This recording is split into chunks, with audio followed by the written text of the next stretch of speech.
Hi guys, तुमचं माझ्या चॅनलमध्ये मी आज स्वागत करते। तर आज आपण सिंपल पास्ट टेन्स म्हणजे साधा भूतकाळ ह्यामध्ये आपण इंटरॉगेटिव्ह निगेटिव्ह सेंटेन्स पाहणार आहोत। निगेटिव्ह सेंटेन्स पाहणार आहोत। तर इंटरॉगेटिव्ह निगेटिव्ह सेंटेन्सचं स्ट्रक्चर म्हणजे फॉर्म्युला आपण समजून घेऊया। तर डीड हे भूतकाळी रूप आहे, हेल्पिंग वर्ब, याला हेल्पिंग वर्ब म्हणतात। भूतकाळी प्रश्नार्थक आणि निगेटिव्ह जर सेंटेन्स बनवायचे असतील तर डीडचा वापर करतो। तर did plus subject plus not plus वर्बचा फर्स्ट फॉर्म प्लस ऑब्जेक्ट। इथं नॉट आलं। आता नॉट निगेटिव्ह सेंटेन्स बनवायसाठी आपल्याला नॉटचा वापर करावा लागतो। तर इथं काही आपण मराठीमधून वाक्य घेतलेले आहेत। इंटरॉगेटिव्ह निगेटिव्ह सेंटेन्स बनवायसाठी मराठीमधून घेतलेले आहेत। आता इंग्लिशमधून आपल्याला हे तयार करायचे आहे। तर बघूया। तर फर्स्ट वाक्य आहे, आम्ही पुस्तक वाचले नाही का? आम्ही पुस्तक वाचले नाही का? आता याला आपण इंग्लिशमध्ये करूया।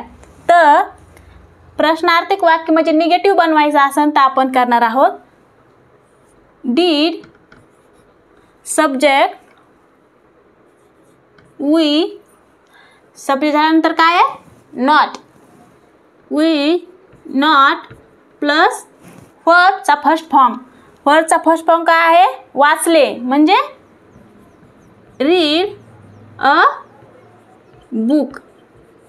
प्रश्नार्थक चिन्ह द्यायला विसरायचं नाही। हे काय झालं? आम्ही पुस्तक वाचले नाही का? Did we not read a book? Okay.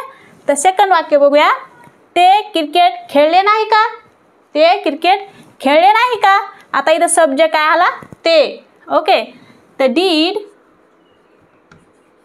They not, लक्षात घ्या डीड आपण काय घेतलं आहे? हेल्पिंग वर्ब, भूतकाळी रूप। ओके।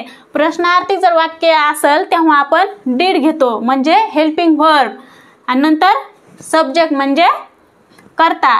कर्त्यानंतर आपण नॉट लावायचं असतं म्हणजे तेव्हा इंटरॉगेटिव्ह निगेटिव्ह सेंटेन्स तयार होतं। डीड दे नॉट, आता काय घ्यायचं आहे आपल्याला? क्रियापद म्हणजे वर्ब। वर्ब काय आहे? खेळले, प्ले क्रिकेट। ओके। ते क्रिकेट खेळले नाही का? Did they not play cricket. तो मुंबईला गेला नाही का? तो मुंबईला गेला नाही का? डीड, तो साठी काय वापरणार? He. Did he not, not आता घेणार verb, go to Mumbai, go to Mumbai. तो मुंबईला गेला नाही का? Did he not, sorry, did he not go to Mumbai. वाक्य बघूया। रेखा शाळेत गेली नाही का? रेखा शाळेत गेली नाही का? Did, did Rekha, did Rekha not go to school, go to school. Rekha शाळेत गेली नाही का? Did Rekha not go to school. Fifth वाक्य बघूया। सुंदर बाजारात गेला नाही का? सुंदर बाजारात गेला नाही का? डिड, आता काय घेणार आहोत? सब्जेक्ट म्हणजे Sundar, Sundar not go to market, market. Okay.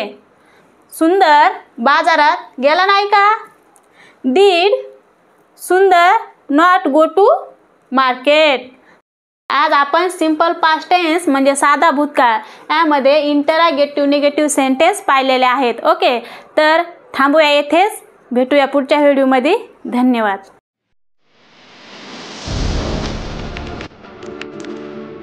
Audio Tunes.